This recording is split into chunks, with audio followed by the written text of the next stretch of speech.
Bienvenue à cette nouvelle messe de l'actualité sur MTV+. C'est un plaisir d'être en votre compagnie. Commençons tout de suite par les titres à la une de ce journal. L'axe Abidjan-Rome se porte à merveille. Le président italien, son Excellence Sergio Mattarella, a achevé ce vendredi une visite d'État de 72 heures en terre ivoirienne.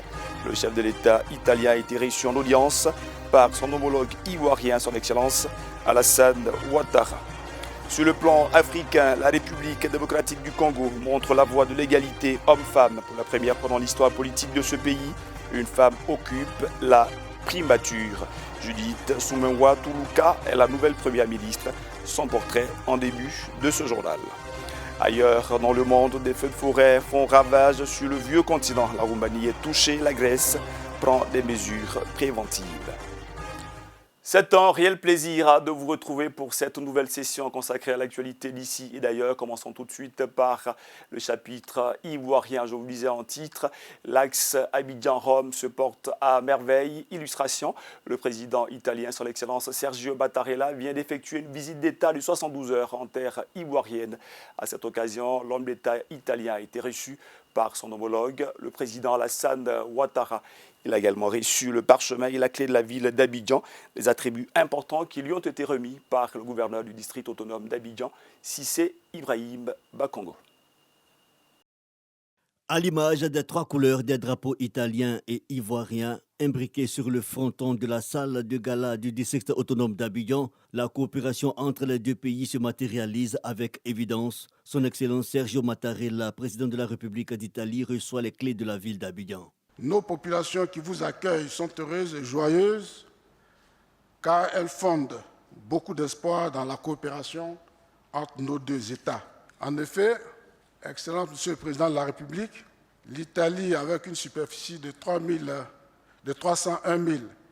366 km² et une population d'environ 60 millions d'habitants, berceau de la Renaissance et une des puissances économiques de l'Europe, reste un partenaire privilégié de la Côte d'Ivoire dans le domaine économique, social et culturel.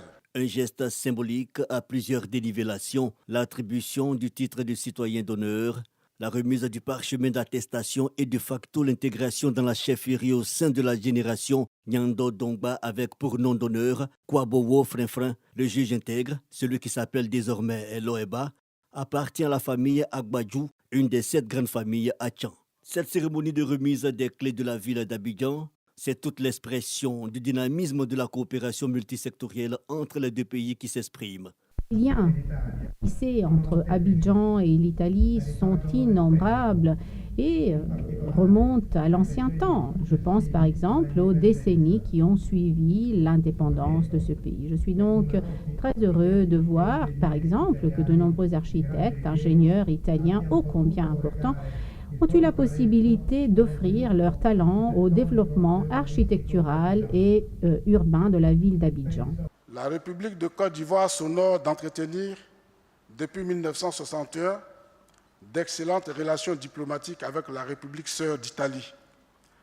Ces relations ont connu un regain de vitalité depuis la visite en Italie de son Excellence M. Alassane Ouattara, président de la République de Côte d'Ivoire en novembre 2012. Par ailleurs, nous voudrions par ma voix vous adresser notre sincère gratitude pour l'action conjointe menée par les autorités italiennes en liaison avec celles des autres pays européens dans le cadre de la gestion humanitaire des flux migratoires provenant de l'Afrique. Le président italien note donc la vitalité inspirante de la capitale économique, une ville qui a su se réinventer. La perle de la lagune, c'est un carrefour culturel, artistique du continent tout entier et notamment de l'Afrique de l'Ouest. Abidjan, en effet, est une ville qui a su exploiter tous ses atouts. Le président italien Sergio Mattarella, juriste de formation, avait déjà foulé les terres ivoiriennes dans les années 70 dans le cadre d'une conférence internationale. Il a rappelé dans le livre d'or son plaisir de revoir en 2024 cette ville d'Abidjan qui a bien changé depuis. Restons dans l'actualité ivoirienne pour parler cette fois-ci de finances publiques. Le Trésor public de Côte d'Ivoire a désormais un nouveau directeur général, Arthur Aoussi, est déjà au travail. Il vient de présenter officiellement le bilan de sa gestion 2023. La Direction générale du Trésor et de la comptabilité publique est à l'heure de son bilan. L'activité se tient dans un contexte particulier. L'arrivée de Pascal Arthur Aoussi, nommé directeur général le 14 février 2024, en remplacement de Jacques Assaouré Konan, promu au sein du gouvernement. Que retenir de l'exercice 2023 ? L'année 2023 s'est soldée par des résultats globalement satisfaisants. Le recouvrement de plus de 137 milliards de francs de recettes non fiscales sur un objectif de 132 milliards, soit donc un taux de réalisation de 103%. Je voudrais également citer le règlement de la dette fournisseur pour un montant de 662 milliards dans les délais réglementaires de 90 jours, ce qui traduit le respect de nos engagements et les engagements de l'État vis-à-vis de ses partenaires. L'apurement de la dette intérieure et de la dette extérieure s'est effectué à hauteur de 100% des prévisions, avec respectivement des montants de 1 013 milliards et 1 161 milliards de francs CFA. Quelles sont les attentes pour 2024 ? M'inscrivant dans un processus d'amélioration continue entamé par mes prédécesseurs, j'entends, à l'occasion de ces assises, soumettre à votre appréciation le projet de document de pilotage stratégique découlant de ma vision de faire du Trésor public une administration excellente et intègre au service du citoyen et des parties prenantes, des parties intéressées à notre mission, à nos activités. La tutelle, à savoir le ministère des Finances et du Budget, rappelle les engagements forts. S'agissant du Trésor public, les contributions attendues concernent, premièrement, la mobilisation des ressources intérieures pour le financement des priorités du gouvernement. Deuxièmement, la mise en œuvre de la stratégie de réforme des finances publiques. Et troisièmement, la poursuite de l'exécution de la stratégie de réforme du secteur financier. Durée de la revue des directions du Trésor et de la comptabilité publique, 2 jours. Au bout, la conduite à tenir pour 2024. Et on ouvre à présent le chapitre Afrique de cette édition. Première nation à nous accueillir, la Guinée. Le président de la transition guinéenne veut mobiliser des fonds qui sont issus de la sous-traitance dans le secteur minier de son pays. Il envisage ainsi de mettre en œuvre une vaste réforme. Les détails dans ce reportage.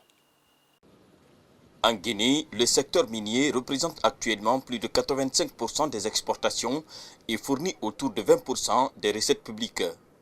Reconnu pour ses grandes richesses minières telles que la bauxite, le fer, l'or et le diamant, ce pays d'Afrique de l'Est mise sur les opportunités de ce secteur pour booster l'économie locale par le biais de la sous-traitance. Au niveau de GAC et de ses sous-traitants, nous nous assurons que nous offrons des formations professionnelles techniques aux travailleurs nationaux, améliorant ainsi leurs compétences et aussi et en augmentant leur employabilité à long terme, ce qui va leur permettre, au-delà du secteur minier, de pouvoir trouver du travail. Le secteur minier guinéen a besoin de rompre avec le narratif habituel et encourager son développement, explique la Chambre nationale des mines de Guinée, qui encourage la sous-traitance de subsistance.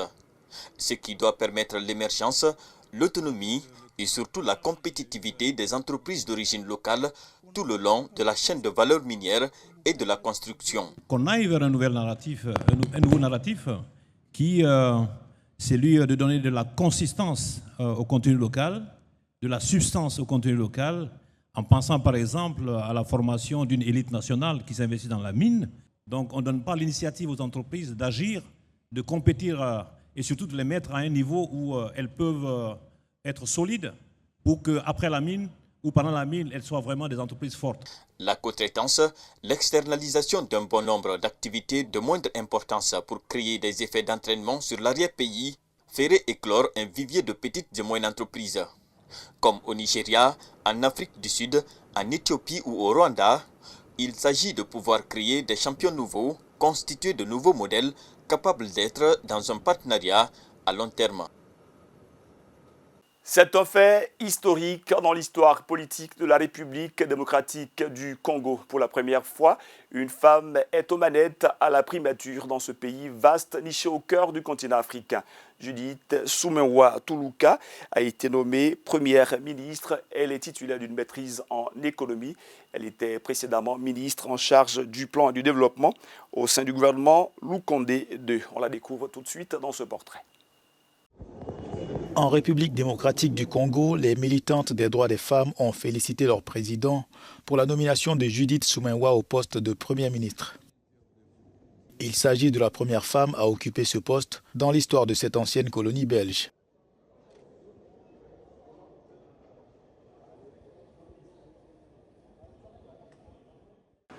Vraiment, félicitations. Nous félicitons le Premier ministre pour sa nomination et nous l'exhortons à nous aider à vivre une vie meilleure parce que la souffrance dans notre pays touche tous les secteurs. Cela me fait énormément de joie. C'est vraiment, je peux dire, un bonheur de voir une femme occuper un poste assez important. Être chef de l'exécutif, ce n'est pas chose facile. 64 ans après, je peux dire qu'il y a quand même une grande évolution de voir cette femme à la tête de l'exécutif. Madame le Premier ministre, Madame Judith. Les activistes perçoivent cette nomination comme un gage d'espoir pour l'égalité des genres.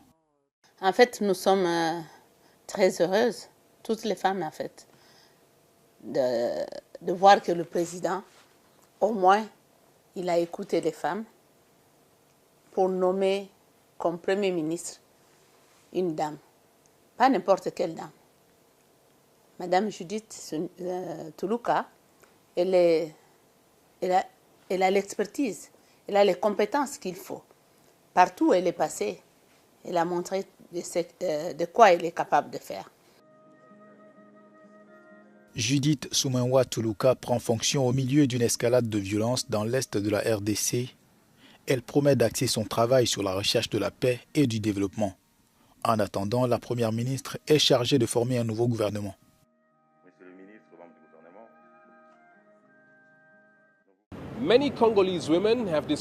De nombreuses femmes congolaises ont décrit la nomination de Judith Suminwa comme une étape cruciale vers la participation accrue des femmes à la vie politique de RDC.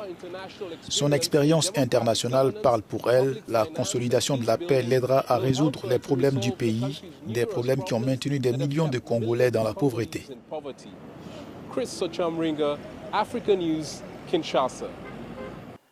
Le reste de l'actualité dans cette édition nous conduit sur le vieux continent. L'Europe est menacée par de gigantesques feux de forêt.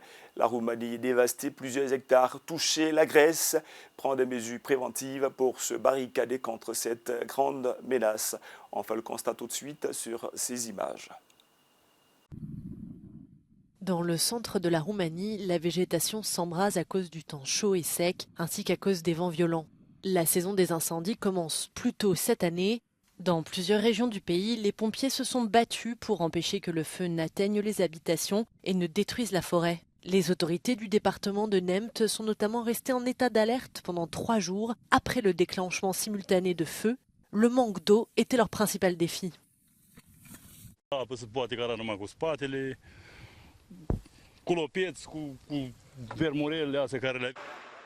Alors que la saison des incendies approche à grands pas, les pompiers grecs cherchent, eux, à minimiser les risques.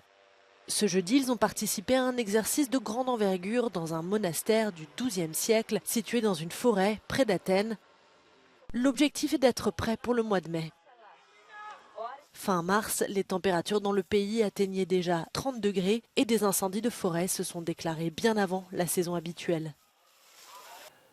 Ce journal est à présent terminé. Il a été préparé par l'ensemble de la rédaction et rendu possible grâce à l'implication bien dévouée de l'équipe réunie ce jour autour de la pétillante Linda Tepi. Merci à Ulrich Kwasikan et à Laetitia Boli pour leur vaillante contribution. Il me reste à vous souhaiter de passer une très belle suite de programmes sur Miracle TV+.